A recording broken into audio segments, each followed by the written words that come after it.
Yeah. Tuesday after dark. Boys with the heat, slow cook, no rush. Tuesday after dark, lights low, talk slick. January cold, one loss, that's it. Crowd real quiet when the season goes bad. Wild card weekend, dreams in the body bag. Panthers had the house still, left the door cracked. 4 legs in the 4 still, couldn't relax. Jags came in top seed, left real fast. From big talk the next year, one broadcast. Packers blew 18, let it slip by design. Missed kicks on repeat, yeah the math don't lie. Eagles at home stars, second half went dark. All that fire all year, couldn't get a spark. Chargers looked lost, offense stuck in neutral. Steelers made history. Yeah, and numbers Tuesday after dark, let it sick, let it stain. Daily when the shows are really killed for the stain. Here's some steel breaking toe slaw right now. If it got a saying home, go buddy, cause they're route. Island, no love, no rush, for seconds. Welcome back, Paul. Welcome.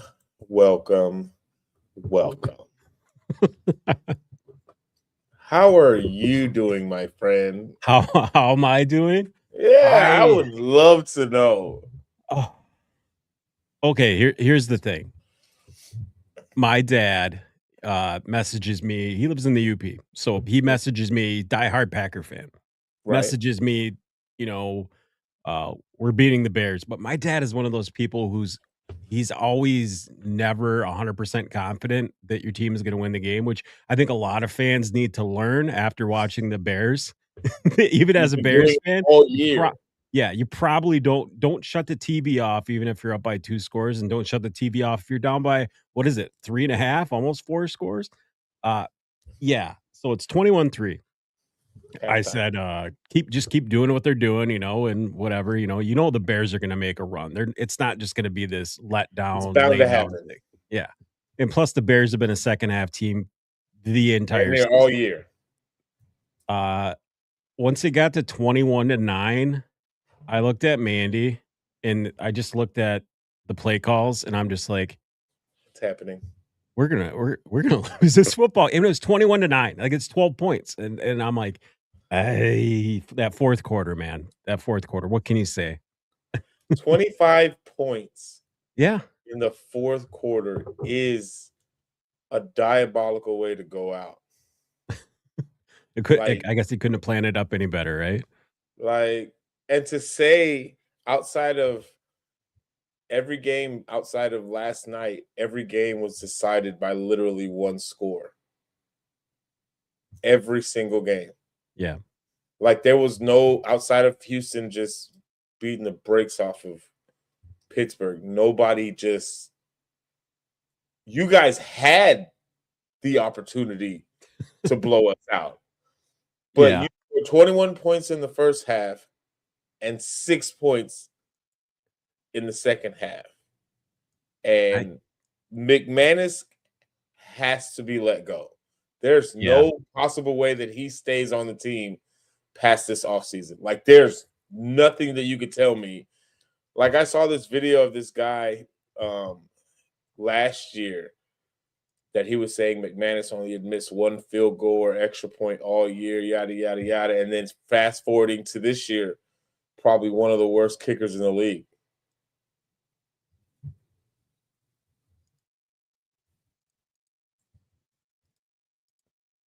And I sat there, I was watching the game, and I'm just watching our secondary just lit up by Jordan Love.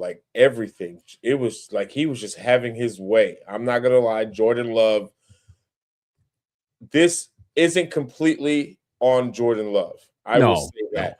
He had a fantastic game. I'm not even going to lie, sugarcoat it, beat around the bush. Jordan Love had himself a game. And the collapse that y'all's defense had in the second half, I don't understand it. I don't think anybody understands it. Even people who aren't Packer fans or aren't even NFC North fans just look at the game and they're like, man, you pissed it away. I mean, don't take anything away from what the Bears did, but it's like on the outside looking in, you're just like, man, that's like a total collapse in the second half. Like, I mean, what you did in the You first have to half. live with this forever.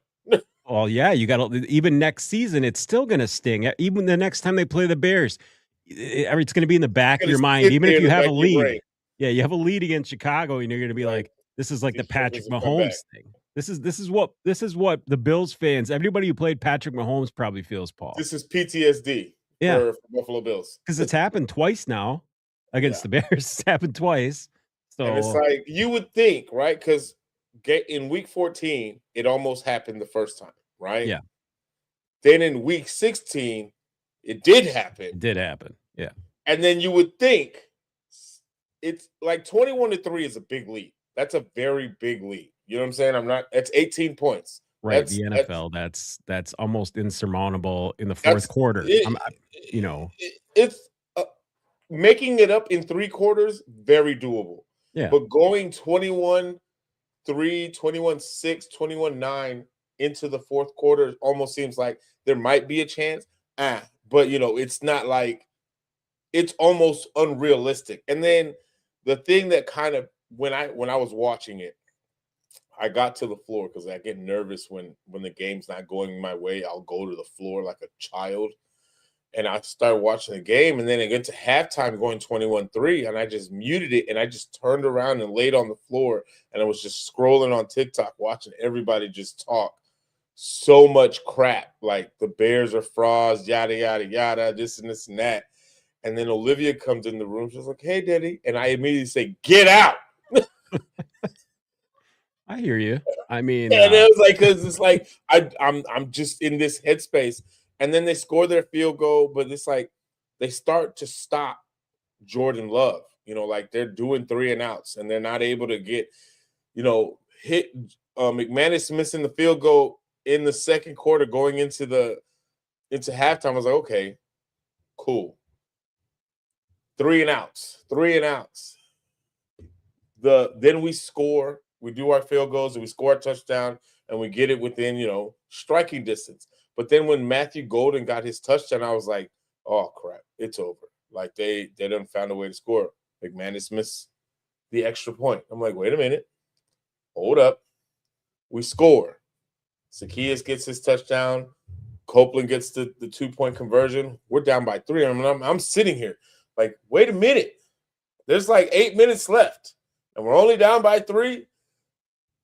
We have a chance. You guys drive down the field, couldn't capitalize, and then you go for the field goal to put it up by 6. So that's forcing us to have to score a touchdown. That thing went so far right from the beginning, from the moment that it left his foot, that thing just started swinging to the right. The Bears have the double doink. You guys got to live with that. But we have to live with this. I don't even know what you call it. I guess if you're a golfer, this is a horrible right. slice. Yeah, wide right wide is right. all you can say. But there was a worse kick this weekend though. Did you see the Houston Fairbairn? Did you see? I fell asleep after that game because that game was boring after a while. Okay, I might be able to pull this up. Fairbairn kicked a field goal and it went underneath the goalpost. Went under the crossbar. How far was he? Like 30 yards away. I don't know. There's no way he didn't get enough leg behind that. He got enough leg, but he line drove it underneath. Oh, he didn't give no lift to it. He just he had no get to it. No, there was no lift. I'm going for headshots here. Yeah. Anyway, it was a worse kick because at least when McManus initially kicked the ball, it was up in the air high enough. It just was immediately. And then again, right. Playing in Chicago is different than playing in Green Bay. The wind is a huge factor in Chicago, and sometimes people don't play a factor. I would think most kickers, especially as professional as McManus is. You think he had practice kicks? I mean, he knew what the field conditions were. And so it's like when he missed that, I was just like, oh, shoot. There's 5 minutes left on the clock. We're starting off with pretty decent field position. We drive it down. He pump fakes at that one spot, and then DJ literally got the game-winning touchdown in overtime and the game-winning touchdown on Saturday. He is a Packers killer. Like when I say he can get whatever he wants, wherever he wants, he can do that now. Yeah. Like he can have whatever he wants. Oh, Paul, I do have I found it on Instagram of Oh, all places. All right, I'm gonna pull up the kick here. you're a little Got it. frozen, buddy. Hold on. I got a lot of stuff going on here. All right. Let's see what this horrible kick looked like.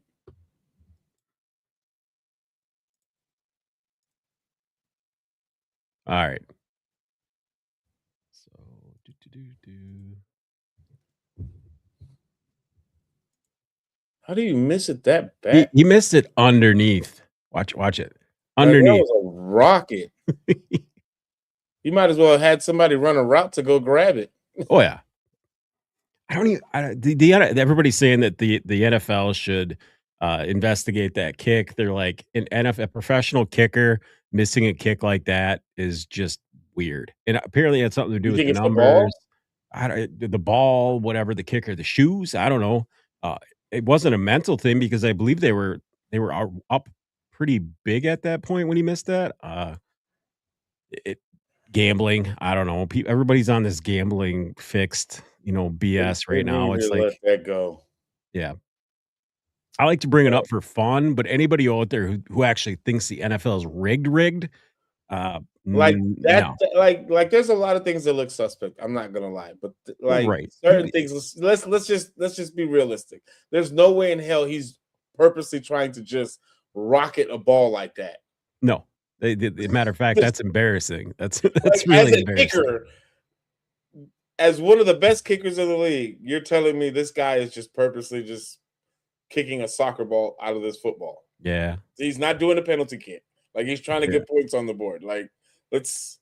So I put the comment on here, and I want your opinion on this. I know Green Bay had the most disappointing loss, even though we all kind of expected it's a rivalry game. Whoever wins that game has got bragging rights. But I believe my most embarrassing loss the whole weekend was Aaron Rodgers having a 7-6 football game and then into the fourth quarter getting completely destroyed. And by destroyed, I mean physically, emotionally, and Oh, he was mentally getting. destroyed. Listen, I didn't watch the whole game because again, it was just real slow for me, There and I was was just. fumble recovery, a pick six, I believe. It just was one after the another, one And after another. then I think I was done after like midway through the third quarter because it was either a whole lot of punting, 3 and It was outs, people 7-6, yeah. turning over the ball. It was a whole lot of nothing Oh, going on. and here's the thing. Everybody's like, "Oh, Houston won 30-6 or whatever." It's like, "Yeah, you won, but your defense won that football game because I tell you what, Stroud looked like absolute dog water. I But believe for he had like Aaron Rodgers, a couple I think fumbles. he had an interception, a fumble. He threw for what, like 200, almost 300 yards, had a touchdown. But I think Aaron Rodgers just underwhelmingly just He had like was 9 100 yeah, he 142 yards, but was sacked, I think, what, like 5 or 6 yeah. times. Yeah, he was sacked And quite a few times. and so I'm happy that he lost I because think a lot of people are just like, "Are you gonna retire now? Is now the I'm time?" like, because Tomlin's gone, so you only That's went there because of him. Tomlin, that's a weird thing too. So 2 coaches in the AFC, the 2 longest tenured coaches outside of Andy Reid, I believe, in the NFC or the AFC. And Taylor should have been the one that got fired, if anybody, from the Yeah, AFC North, because he's not doing crap in Cincinnati. right. This makes absolutely no sense, but he didn't get fired. I mean, They those they 2, they Harbaugh and parted them, ways, retired, yeah, like, technically retired.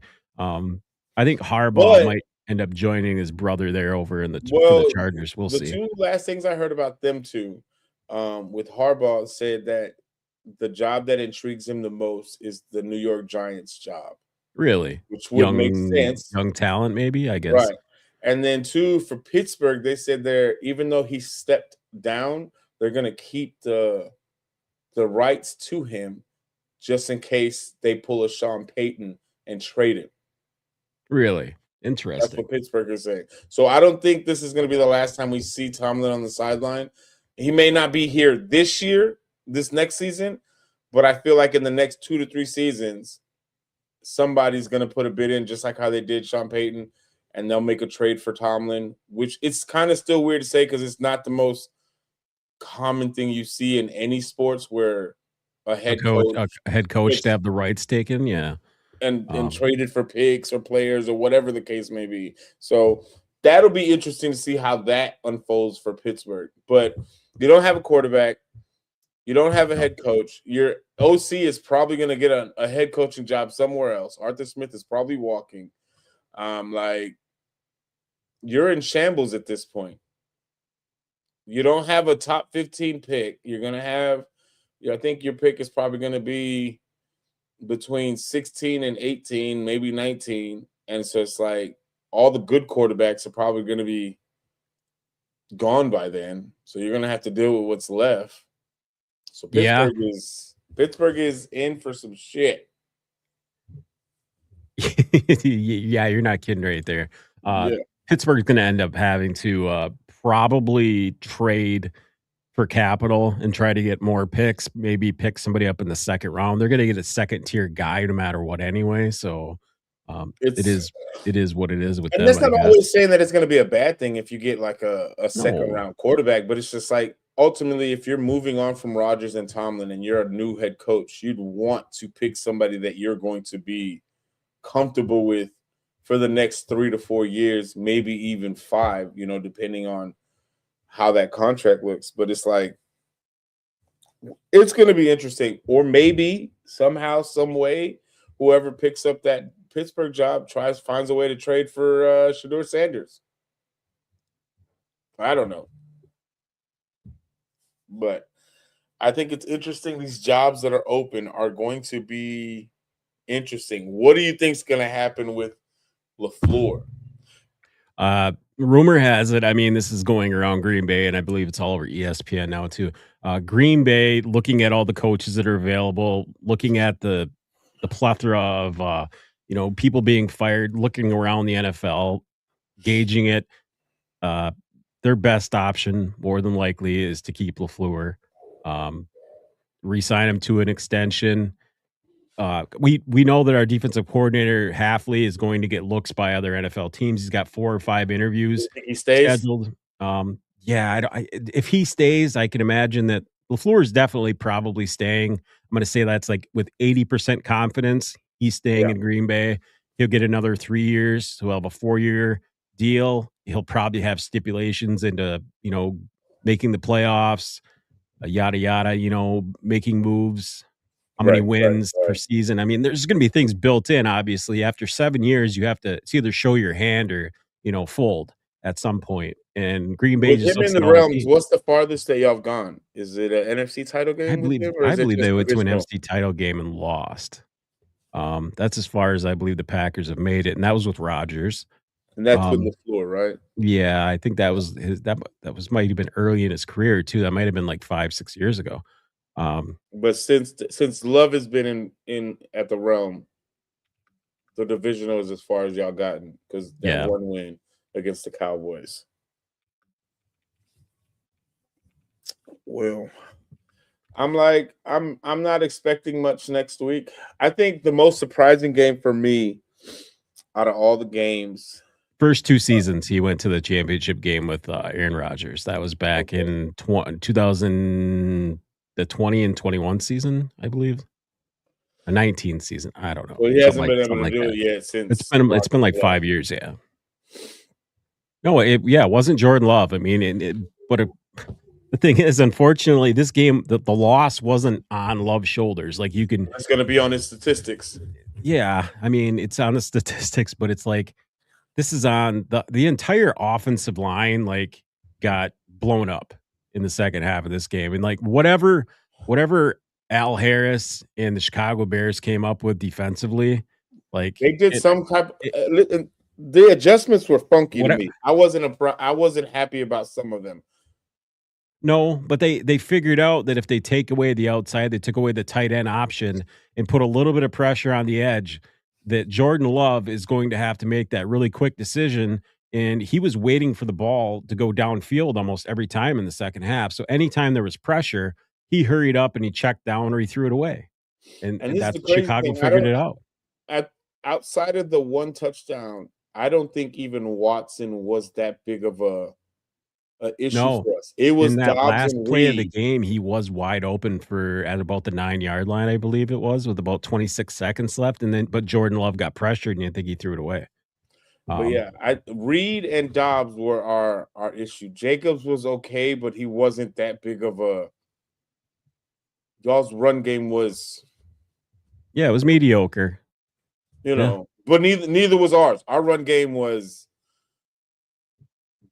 barely See, there. it's the only But thing the Packers did against the Bears the entire season is kinda held the run game in check. I mean, y'all couldn't control Loveland to save y'all's life.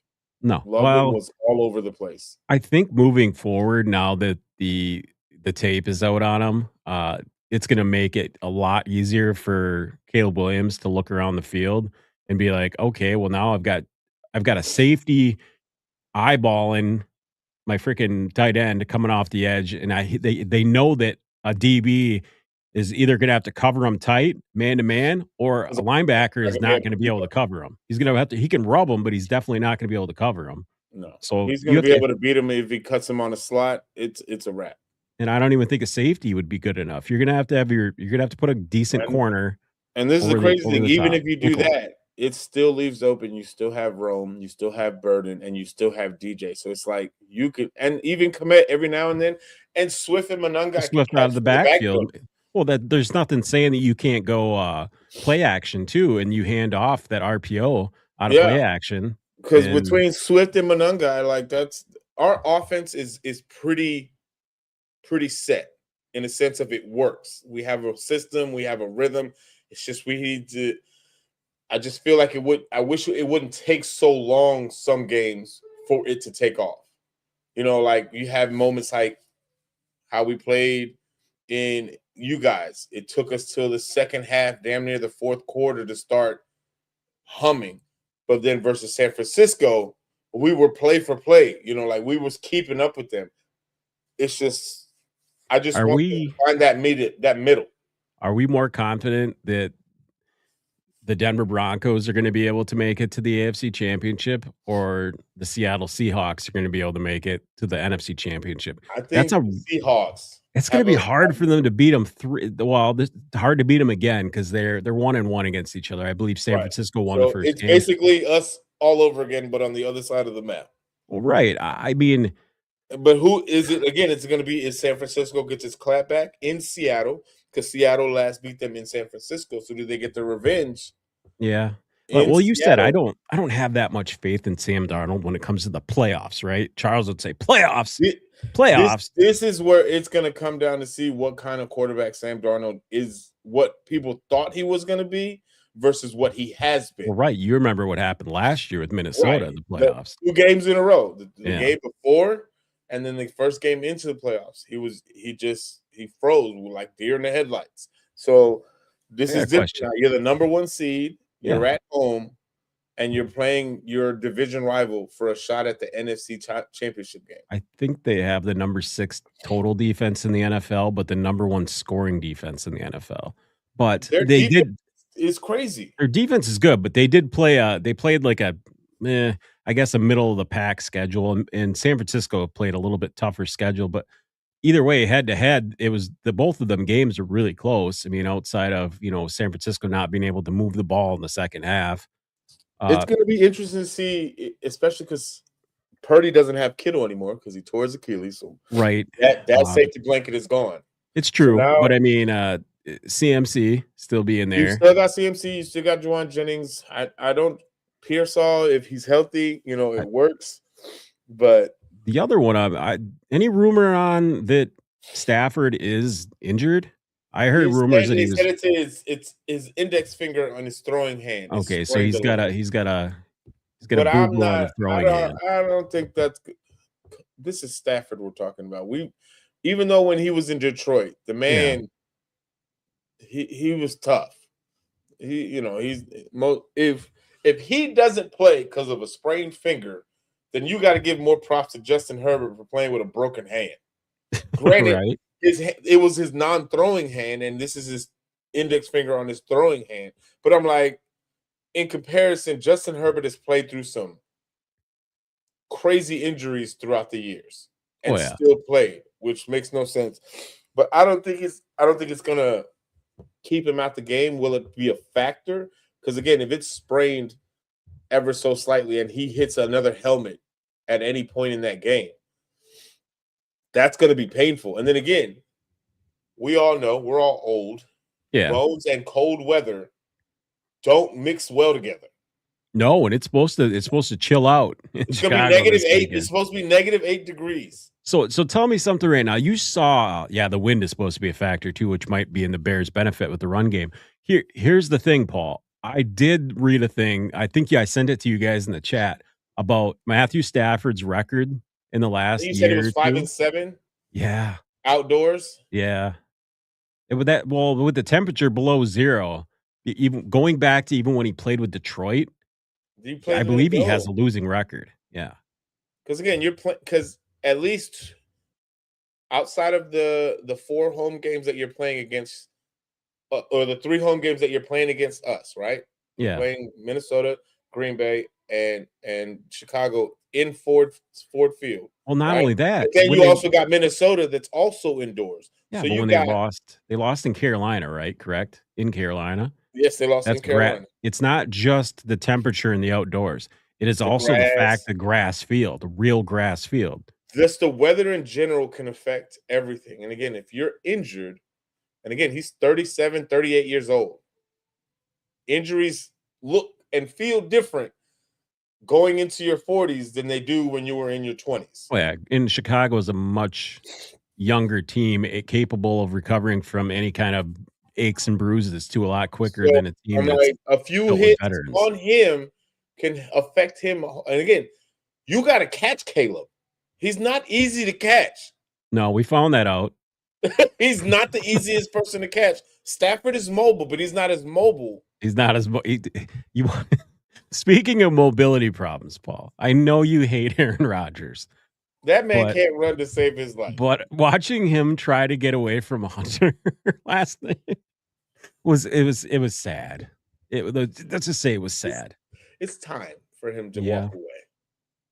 Go to your little cabin and just go right off in the sunset till it's time to get in the Hall of Fame. Yeah. I mean, he could be an inspirational coach or something.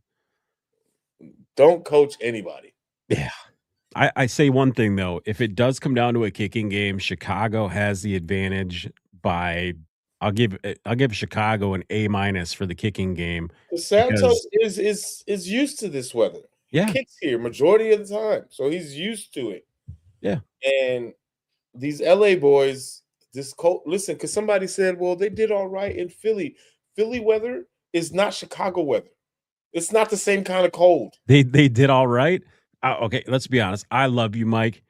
Philly pissed that game away just like Green Bay did.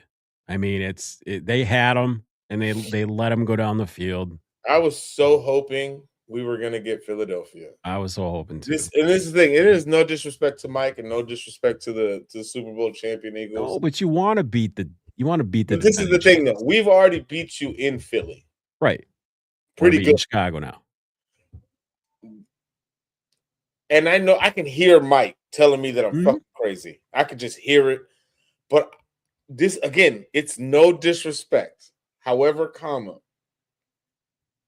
watching them play against San Francisco on Sunday, I was like, we could beat them. Oh, yeah. Like I had like in my mind, I'm like, Saquon Barkley is not playing like his old self. Like that run game is not that good right now. I'm not saying that he's not good, but I'm just like, and then the dysfunction between him and AJ Brown was blaring. Like it was, and I'm just thinking like Caleb can out-throw this dude. Like I think he can out-quarterback Jalen Hurts in a one-on-one again. Oh, yeah. I believe it. And that didn't happen because it didn't happen. And San Francisco pulled the upset.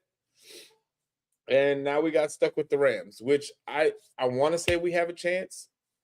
I think they right now, the Kelsey or whatever they call it, they say that they got like a 54 or 56% chance of winning the game over the Bears. I'm like, I feel like we've been underdogs all season, and that's fine. I don't know. I don't think it's going to be a blowout. I don't think by any means it's going to be a blowout. I know Mike was saying Stafford is the better he wants to put experienced quarterback. Right. He wants you to put Puka in his place. Like, I don't think that it's going to come down to necessarily. Devontae Adams is coming for blood, I feel like.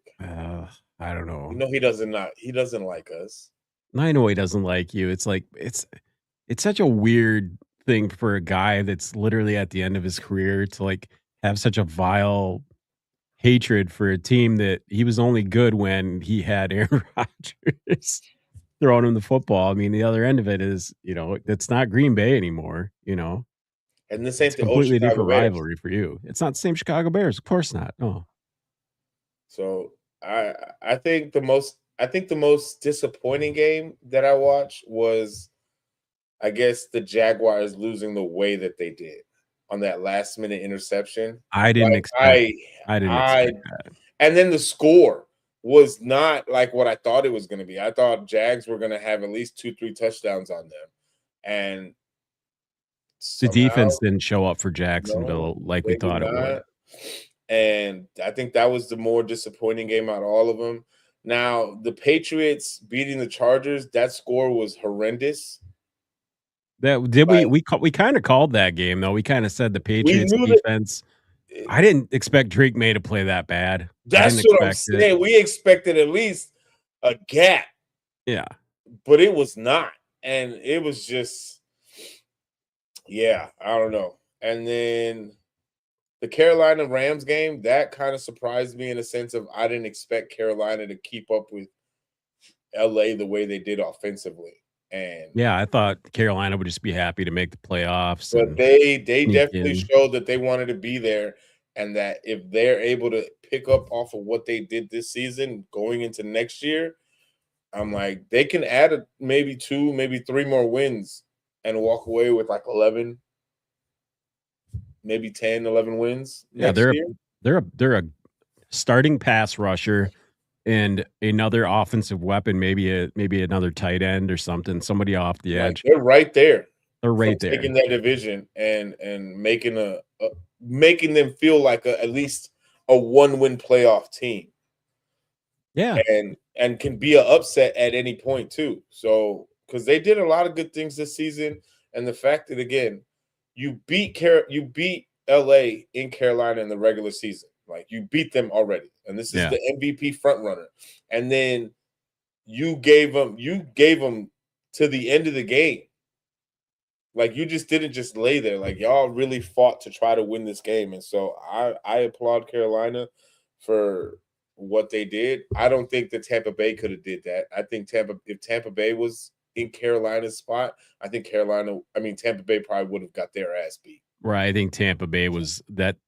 Both those teams at the end of the year, I think that the healthier team was probably Carolina, and they had the best chance to beat the Rams. But I mean, they'd already beaten them. They had the confidence early in the season, so it was nice to see. And then they had Cam Newton come open the game, so you had that momentum coming in. So it's like that whole stadium was it was rocking. I thoroughly, the whole wild card weekend was from start to finish. It was a good playoff weekend. Like, it did not disappoint me. No, not at all. It did not disappoint me in any way. I'm very interested to see how Seattle and Denver play in the divisional, after their bye week, and how this is gonna pan out. I'm like, right now, there's out of the 8 quarterbacks, 7 out of the 8 quarterbacks do not have a Super Bowl ring. Yeah, I like that. What is Matthew Stafford. So if we happen to beat Stafford and the Rams, somebody that's never won a Super Bowl, there's going to be a new champion that's never won one, and that's going to be kind of cool to say. So I got one for you. This is a line I didn't expect. I didn't expect Denver to only be a 1.5 point home favorite versus the Bills. I think it's just the Josh Allen effect. Is it because And that then there's not that much confidence in Denver's offense. It's just they know that that defense is defense, absolutely they got elite. the defense. They got a top 5 defense, and nobody can argue that. But we've seen Bo Nix go, oh, he's fantastic when he came back. What was the game they Like, came back? look what he did with New York, with the Giants. He was down. I think they were That's down what it almost was. The like Giants game, yeah. 18, 17 points they were down, and then you had to force a comeback. You were losing like bad to the New York City Football Giants. And I'm not saying that Bo Nix is bad. He's a good quarterback. You know, he could very much well beat Josh Allen, but in my gut, and my gut has been wrong a bunch of times, but in my gut, I just don't feel like Bo Nix can outplay Josh Allen. And I feel like with everything that Josh Allen is trying to accomplish this year, you don't got Lamar Jackson, you don't got Patty Holmes, you don't got Burrows here. So, like, you have a clear path. Like, you are the most experienced quarterback in the AFC right now. Out of all the quarterbacks left in the AFC, you are the most experienced quarterback playoff-wise because you have Bo Nix, Drake May, C.J. Stroud, and then you. You have the most experience in playoffs out of the current AFC quarterbacks. Yeah. You've been here. You know what it takes to win. So it's like, are you going to let a second-year quarterback take you out? Absolutely not. Here's the thing. If Denver falls to Buffalo is the favorite to go to the Super Bowl out of the AFC. No matter who wins the second game, Houston or the Patriots, because the Bills have beat the Patriots. Here's the thing. Yes, the Bills have history versus both those teams. The only team that they don't have history against is Denver. Like, Denver, this is the first time in years Denver's actually had a team. This is the thing. Every game, this game, and if they make it to the AFC Championship game, both of these games for Buffalo will be on the road because they are the lower seed out of the remaining teams. So their way to the Super Bowl is completely on the road. Yeah, which is their bugaboo. Which, I mean, they got until last week, he was 0-6 off their back. Yeah, 0-6. Until last week, they were 0-6 on the road when it came to the playoffs. They got that hill off the way. But now again, you're still on the road. Is this still going to be an issue for Josh Allen and the Bills? Are they going to be able to still overcome this gigantic monkey that they can't perform on the road? Because again, playing in Denver, that defense is not going to be easy to overcome. I don't care what it's in the back of his mind. We know it's in the back of Allen's mind too. I mean, but at the same time, like you said, he has history with the Texans. But if New England is able to get past Houston, right? If Houston's not able to overcome that road victory, because the New England's defense is just as stout as Houston's defense. So it's just which quarterback is going to suck worse. Right. But if it's going to be a Bills-Patriots AFC Championship and it's going to be in Foxborough, I see half of that crowd being Buffalo. Oh, yeah, absolutely. They're making that trip up. They do it. But Buffalo travels very well. Usually, I mean, it's pretty. And if it's that close, yeah, that's a hip scot and I'm jumping on the train. Oh, I can almost guarantee you that if Houston doesn't come out and score like 10 quick or get off 14-3, 14-10 secretly. Yeah, I think the game is over because I think that New England's going to they'll try to run Henderson and they're just going to try to slow walk the game. And this thing with Henderson and Stevenson, that is a crazy running back room behind him. Yeah, it's bang, bang.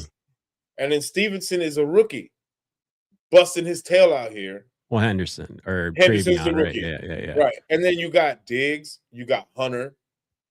Like, he has weapons. Oh, yeah. And then he's mobile himself. He can make plays happen on his feet. He just can't turn the ball over against that defense. That's if you do that. And this is the thing. You're trying to avoid getting hit by Hunter and Will Anderson Jr. Yeah. That is not going to be an easy thing to avoid. No, but if anybody has the offensive line, I believe New England's got a But one of the if stoutest Vrabel and offensive Drake lines for May find a protection. way to get to the Super Bowl, that is going to be New England is never going to shut the hell up. No, they won't. We did it with May. We did it with May. Like they're never going to shut up. Well, I think the And- reason that they'd be able to talk so much shit to Paul is because that's a guy that he drafted. That's his guy. Well, no. Mayo drafted him. Oh, did he? Oh, yeah, that's right. Jared Mayo. But I'm just saying but all in all, this is now Vrabel's guy. Vrabel can say, I refined him. I made him. Like, I made him what he is. Yeah, because y'all expectations for him wasn't met last year. Right, I brought him to the expectation that y'all thought he was going to be at. I mean, kind of the same thing with Eberflus, and that's more of a front thing for you guys. That was a front office mistake with coaching. I mean, I believe you guys got the best out of Caleb because of who he is as a person and who you got in the locker room beside him. I mean, more than it is, that you guys drafted him and this is the player that he is. I believe got a coach that believes in you. Yeah, so I believe coaching you did a lot for that. Especially as a young quarterback in this league, if you have a coach that believes in you and trusts you with his playbook to be like, hey, these are the plays I want to run for the next few minutes. Do you? If you see something different, I'm giving you the reins to make those audibles as you see fit. And I think that boasts well. It's showing with Drake May. It's showing in Bo Nix. It's showing in these younger quarterbacks that, hey, if I got the right locker room behind me, I'm pretty much unstoppable. And I'm not going to lie, what Drake May is doing, definitely to say that it's his second year in the league and he's already in the MVP conversation, definitely top 3 in the conversation. Like, you got to give the man his flowers for the year. Like, the man did what he was supposed to do. Yeah. And I'm not upset. I've been happy with the playoffs. Hell, the whole season in general has just been a freaking feel like we're in Twilight Zone because nothing makes sense. But I'm okay with it. What Mike said, he said it in the chat that, I'm not used to seeing my team win, so I'm over here. I seem like I'm a Lions fan. It's like, listen, I'm not out here boasting. I'm not out here. Am I excited? Hell yeah. One, we made the playoffs. And 2, we got to knock you fuckers out of the playoffs. Like, what? Because if it was the other way around, you guys would have been excited. Because again, it was a wild card game. But when it's the magnitude of the game that was being played, it becomes more than just another game. There's a whole lot of implications involved with this. It's probably for the best that Chicago is winning these games, because I believe moving forward, what Chicago needed is to establish themselves as it's now Chicago and Green Bay. There's the rivalry is not just always just been. It's alive, and it's freaking. Look at all you got to do is look at the fans in that stadium and look at the Packer fans wedged in between, 10,000 Bear fans for each one Packer fan, and understand that dude paid a lot of money to sit there and get harassed for the game, and he sat it out. And the Bears would have did the same thing. And this is the thing. It went both ways on Saturday, because in that first half, all the Packer fans were in there just harassing all the Bears fans. Look at y'all.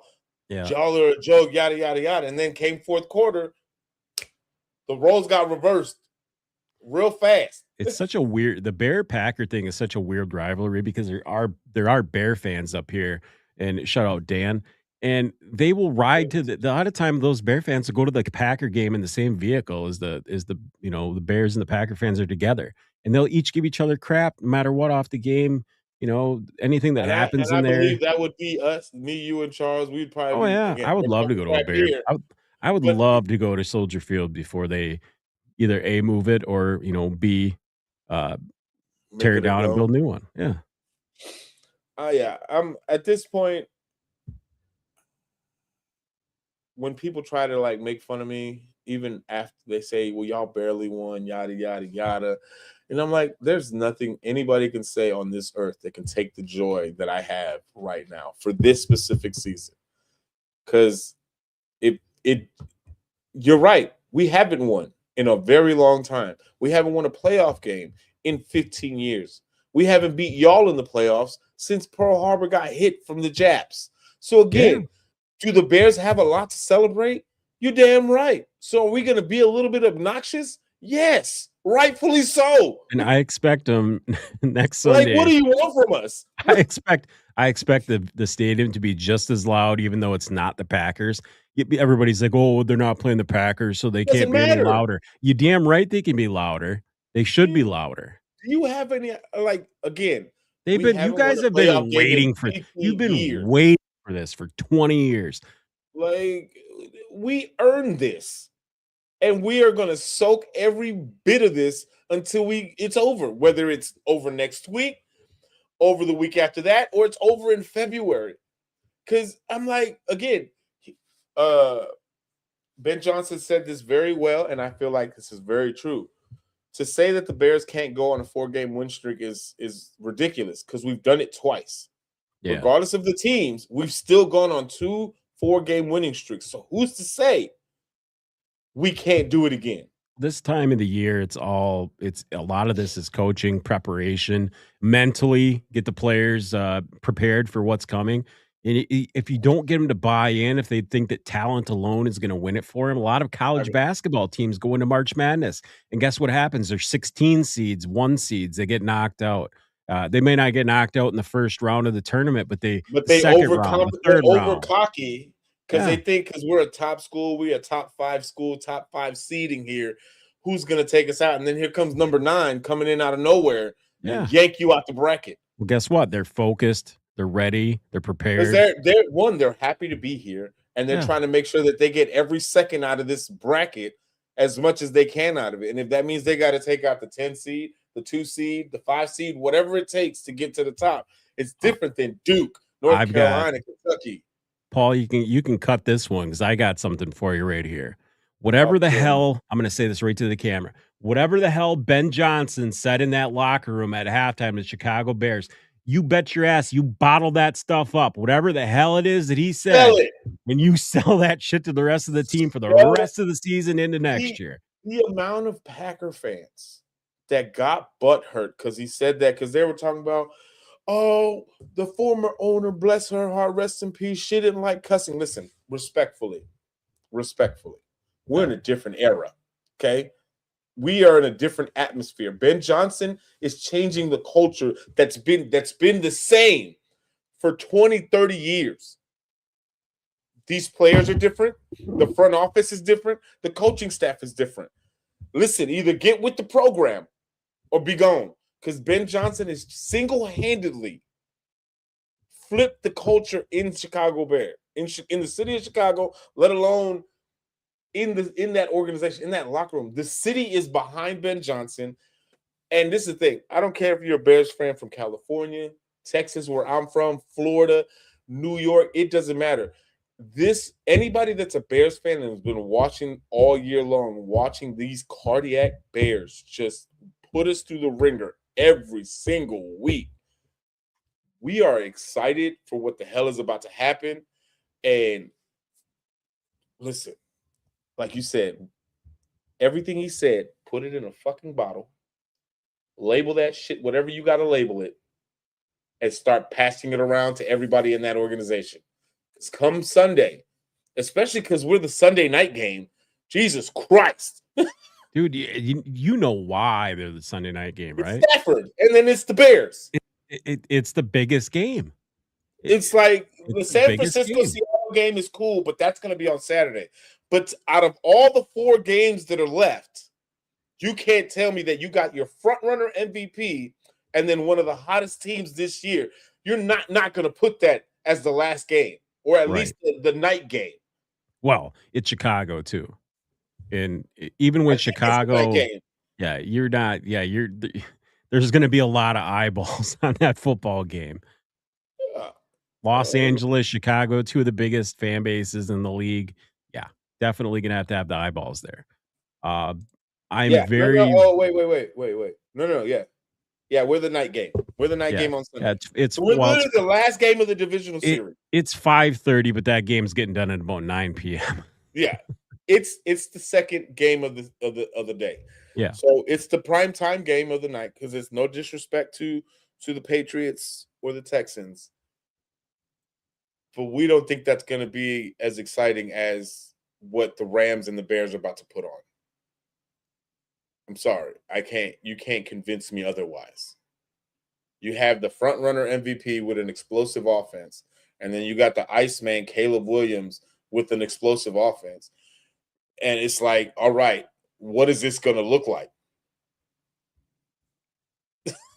Like, Well, I can this tell is you going to what, be a hell of a game. we can get into that right now. And I wanted to break down a couple stats for you before we got to the picks. Uh, the the Rams give up 333 yards to the Panthers. Right. Nothing against Bryce Young and the Carolina Panthers, but Caleb Williams is just a little bit better. I mean, let's be honest, a little more mobile in the pocket. That offensive line for Chicago is nothing to sniff at. They're good. They hold up in coverage. Williams is very capable of getting outside the pocket. We lost our left tackle though last week. Did lose your left tackle, but I still like the matchup. I still like the matchup. Giving up 333 yards to Carolina. I mean, yeah, let's be honest. And Chicago didn't even have to use all their weapons. I mean, they literally used the tight end. I think our running backs are better than Carolina's. And this is not saying that Hubbard and Dowdle aren't good running backs. Oh no, yeah, they're. I think Monangai and Swift are better. Second. Yeah, the Carolina's got second tiered running backs. I mean, and especially because our running game, I think we're not first in rushing. We're in the top 3, if I'm not mistaken. Yeah. The Chicago finished season in top 3. So I'm like, and then again, we got Loveland. We got a nice receiving core. And it's not saying that the Rams don't have equally the same thing because Corum and Williams, that is a tough backfield. That is a great backfield. And then Puka and Adams, that is a good receiving room. And then you have Parkinson's and Higbee. You got like it's whose offense is going to be better? Is McVay's offense going to explode more, or is Johnson's offense going to explode more? Like it's who's going to put. Listen, it could be San Francisco, Chicago all over again, and it's just a big old shootout. I think if you keep Young out of the backfield, you kind of make him a young guy to say to take away the edge from Young. I'm saying put a guy on him, chip Young him. Or Williams?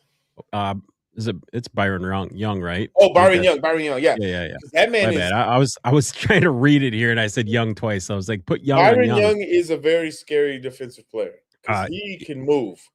He's the guy that if I was Chicago, they're going to line him up on the left side, the weaker link. The only thing you can do though, if you got one guy coming out of the backfield, you can throw that screen. The Bears are going to. Ben Johnson is very, very capable of coming up with a game plan to make the Rams slow down quite a bit as far as what they want to do defensively. And Loveland now obviously being able to just basically go and catch and run whatever route he wants. Do whatever he wants. This reminds you of what like Patrick Mahomes and Kelsey. What Caleb Williams did with Loveland is like everybody knew Kelsey was getting the ball from Patrick Mahomes in the playoffs back in the day. It didn't matter. They still couldn't stop it. Yeah. You knew Kelsey somehow, some way was going to get that ball. Right. And I believe there was in those positions where where Patty needed an out, you knew that was his safeguard. That was his blanket. I could be completely wrong with this, but I believe I counted 5 or 6 pass attempts in a row that Williams found Loveland in his zone, like and he was wide open, or he caught the ball contested. But either way, he caught the ball. And he also had one knocked out of his hands too. That probably should have been a fumble recovery for the Bears, and that doesn't even need to be talked about because the officials, I don't know what the hell they're thinking anymore. Either way, the Bears recovered both of those. But Loveland was just able to catch everything that Caleb was throwing his way. Yeah. Like you said earlier in the show, if you don't now there might be some linebackers that might be able to stay with Loveland. but there's not many just because how athletic he is and They might how be able he to can stay separate. with them, for a few plays, but I don't think over the course of the game that He's gonna anybody gas him out. consistently is gonna be able to keep up with him. Yeah, he's like a wide receiver out there, an extra wide receiver. And just a very big, athletic, mobile, because he's huge. Oh, He is a they big guy. Chicago knew what they were doing when they drafted him. There's a reason he sat out for Michigan last year. Like, And there's a he knew. reason why they picked him over Tyler Warren. And it's not saying that Tyler Warren didn't have a good rookie season, but there's a reason why Ben Johnson picked him Right. I think over Tyler Warren. potentially he's going to be better than Warren because I think Warren obviously he might be in the right scenario for getting stats, but I think he's in the wrong system as far as a football player goes. And that's not knocking him. That's just saying he quite possibly needs a career change, go somewhere else. I think a team that Warren actually would be better on would be a team like Buffalo, where you've got a mobile quarterback that moves That likes around his because tight ends. yeah, that moves around, so it gets you open. Your tight end is usually always the guy when your quarterback's running around that he tries to find because it's the guy running the crossing routes across the middle. So Yeah, I think I am confident um with this weekend. I feel like we can pull it off. Like I really do in my gut. I feel like we can pull it off. And this is more of a game that I thought maybe Chicago. I thought if Chicago got past Green Bay, this would be a game that people would be like, yeah, I mean, hell, I would say Chicago is probably should be the favorite. And then with the line being three and a yeah, half, that they got LA as a short favorite, and that's just and because but of that's the thing, Puka and and that tells you the confidence that they have in LA or the confidence that they have in Caleb to be like, we don't think that. Yes, we think the Rams are a favorite, but we don't think that it's a secure favorite right. because It's not three and a it's half not 4 points or is a pick 5. 'em. Yeah, it's a pick 'em. It's And crazy that it's 3 or 4. I'm surprised that it's not 2.5. It might go down to 2.5 too. We just can't depends. gamble in Wisconsin, but if this game got down to 2.5, I would pick the Bears to win outright. I'm picking the Bears to pick out Well, right. obviously you're gonna pick the Bears. I'm just saying if you can get this on a line at 2.5, take the Bears all day. Yeah. Now for the other games, um, it took me a while to figure out these picks just because I've been saying this for a few weeks now. Like, there's no real like there's favorite teams, but there's like even those favorites can get they can catch an L Okay. easily. So I'll tell you something right now. Because we before I made the picks, I would have said that San Francisco had a chance against like Seattle. But the fact that they're laying almost 8 now versus versus Seattle because Kittle's gone, that makes me think that there might be some other injuries out there that they know about what we don't know about. It just Or they seems just weird that think it's that seven and they a just half. probably think Seattle's just that much better. And again, Seattle has offensive weapons, but it all boils down to which Sam Darnold is going to show up on Saturday. Because again, Minnesota. We know what Brock Purdy is capable of doing. We know what he can do. Because even when they lost to Seattle, they had Kittle, but even with us, they didn't have Kittle when they beat us. But at the same time, whatever. I want to see if Brock Purdy can beat the allegations that he is not as good as if he doesn't have all his weapons. But quite frankly, he hasn't had all his weapons healthy, at Pretty least much on all the season, defensive yeah.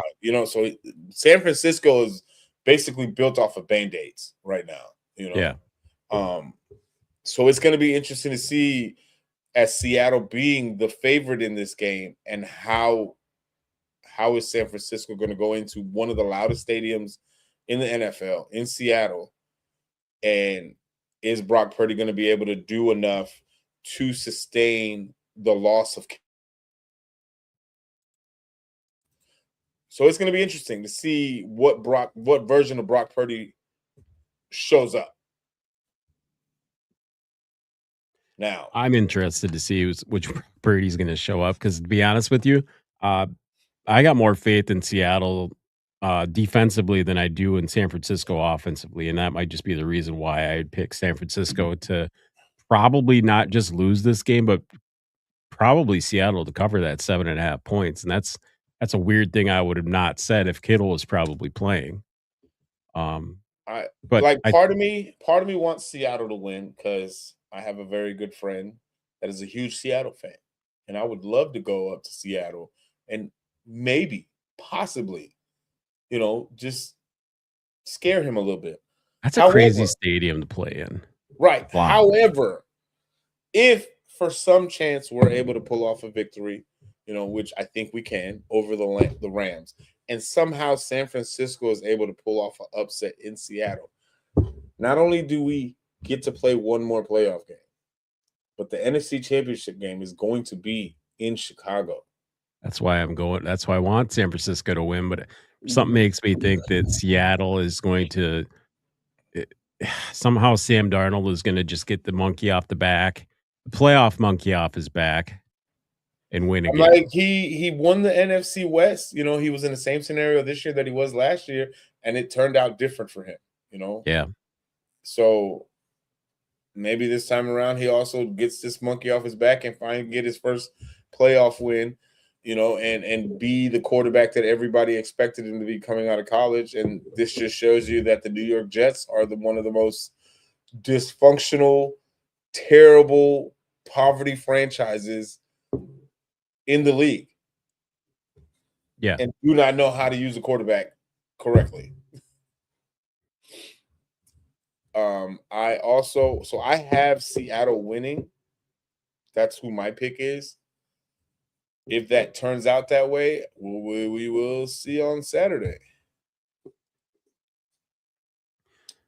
Yeah. I got Seattle covering that 7.5 points. The more that I look at it, the more that I look at the matchup, I see Seattle's defense just walking away with it. Seattle at home, I think what they're gonna do probably is try to run the ball too, and if San Yeah. Francisco is gonna have to run the ball to win the game because I don't see I don't see Brock Purdy being able to just wing it down the field, And how 32, much can you 35 keep times a using game. CMC so much? They're gonna be I using know he CMC has a to be ton. tired. He He's gonna has be to be tired by the end of exhausted. this game. If they can keep this game under if they can keep Seattle under 25 points, 24 points, I think this might be a one-score game going into the fourth quarter, and they might have a chance, but I just don't think Seattle's defense is gonna allow San Francisco time To to get it to done. do what they need to do. They're gonna need time for these routes to develop. I mean, CMC can only do so much out of the backfield. Um, I don't Like know if he has to have at least 60 to 70% of the offensive yards yeah, from he's the gonna have to have about 200 all-purpose yards for them to have a chance to win this game. Um, the Bills Broncos game, that is probably the most intriguing matchup of the entire Saturday lineup. I mean, there's only 2 games, but the 49ers Seahawks, this is the third time they played this year, and unless you're a 49ers or Seahawks fan, I don't really see how you get excited for that game. no. Um, That Bills Broncos. Bills Broncos, I mean, I still feel like the Bills can pull it off. I wouldn't be surprised if they also choke. yeah, I wouldn't be surprised if Bo Nix ends up throwing 3 touchdowns and that defense just romps and they win 30-13 or something like that. It's very possible. I actually got Denver, their defense. I have more faith in the coaching staff I got there. the Bills with the upset for Get the me. Bills with the upset. I got Broncos winning that game like I got them winning like 23-16. And I feel like Josh is going to win it in the fourth quarter with a late touchdown, and he's Kind of like probably going to rush it in. he did, yeah, last weekend versus Jacksonville. Yeah. So that's how I see that happening. And the game that everybody is just thinking is going to be a defensive freaking juggernaut game. Nothing's going to happen. The total for the New England Houston Texans game is 40 and a half. Bad. 40. Every other game is over 45. Because I think the Bears and Rams game is 51 and a half the last time I saw it. Yeah. Yeah, it's crazy. So Texans with the number one defense coming in. I believe the Patriots were top 3 defensively too as well. Houston is gonna Ooh. they're gonna have to lay the wood on Drake May. Otherwise, this game could get Whoever ugly. starts hot off the gate, whoever's the offense, and then the defense that can sustain, keep putting that other offense off the field the quickest, I think is going to ultimately win the game. It's just CJ Stroud, he's hot or cold. You know what I'm saying? Yeah. And then Drake May, I think he's probably more consistent. Yeah, the whole season. He was the number 2 in MVP, right? Voting behind Josh Allen. Or not Josh Allen. It's Matthew Stafford. Oh my God. I'm really throwing myself under the bus. I just don't see CJ Stroud offensively out dueling Drake May in this round. And Drake May's got more weapons. Yeah. I think New England pulls this off and moves on to the AFC Championship to face the Buffalo Bills. And I think it's going to be Seattle and Chicago and Buffalo and New England in the championship games. Those are my picks. Yeah, I like him too. Pretty much same thing. This is going to be like a 4 to 7 point game. It's going to be a 1-score game probably at the end, more than likely. But the way that Houston's defense is, they'll be able to keep them in it probably for 3 quarters, and then who's to say that it doesn't just get the doors blown off it in the 4th? Who knows? Right? Yeah, who knows? Go Bears, right? That sounds pretty satisfying coming from a Packers fan. As a Packers fan, I told Dan, I said, I won't argue. I'm not going to fight. There's no reason to be bitter. We lost. You guys could rub it in our face for another 365 days. Charles is the one, on the other hand, that I don't know if he's going to be able to take it with as much grace as I have. It's going to be a little more difficult for Charles, but we're going to see. Hopefully, next week he can hop on and we can rehash on old losses.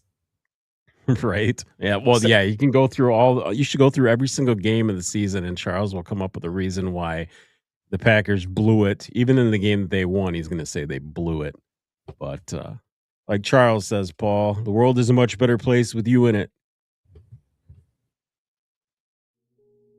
Watch. I don't play games with you. I don't play games with you. I don't play games with you. Cold world champion. Pull up with the hunger. You still count pennies on the floor. I've been stacking since the morning. Check the freezer where I keep my heart stored. They be talking about a come up, but they broke by Tuesday afternoon. I got money from the weekend. 3 jobs couldn't match what I consume. Look at how they dress. Still shopping where their mama used to go. I've been moving like a problem. Every block I touch turns profitable though. You were sleeping on the come up. Now you better watching everything I own. I was plotting in the basement. Now the whip I push got leather and chrome. I don't play games with you.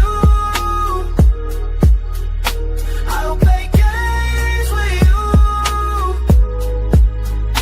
I don't play games with you. Cold world champion. Said you're getting to the money.